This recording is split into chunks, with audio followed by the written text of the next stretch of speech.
تعد النجف إحدى أبرز مدن السياحة الدينية في العالم، يقصدها ملايين الزائرين سنويا من داخل العراق وخارجه، لكن واقع النظافة والخدمات فيها لا يعكس أهمية هذه المدينة، ما يشكل ضررا على سمعتها ومكانتها.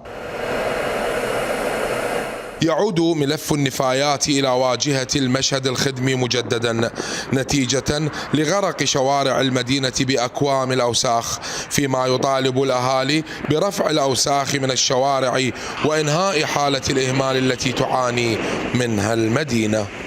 للأسف من 2003 لحد الآن هي النفايات على نفس موضوعها، وكل سنة احنا نعيد ونسقل بالموضوع. النفايات منتشرة بالشوارع وماكو حلول، فيا ريت من الحكومة المحلية تهتم بملف النفايات، لأن النجف مدينة دينية سياحية. عقود أبرمت مع شركات أهلية لم تغير من الواقع كثيرا، بل فشلت هي الأخرى في رفع النفايات بشكل منتظم، ما تسبب في تراكم الأوساخ وتذمر المواطنين.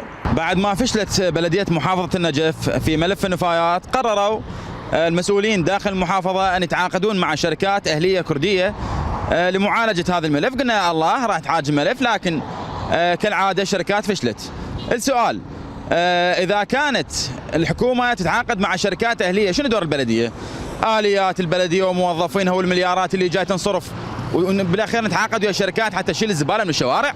البلدية شنو شغلهم يعني بهاي الحالة؟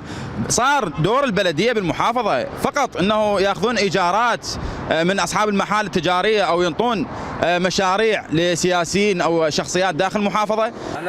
بعض الأحياء السكنية يؤكد سكنتها أن كوادر وآليات البلدية أو الشركات المعنية برفع النفايات لم تدخلها منذ أكثر من شهرين، فيما تعاني أخرى من طفح المجاري وتسببها بروائح كريهة وأمراض تهدد حياة المواطنين.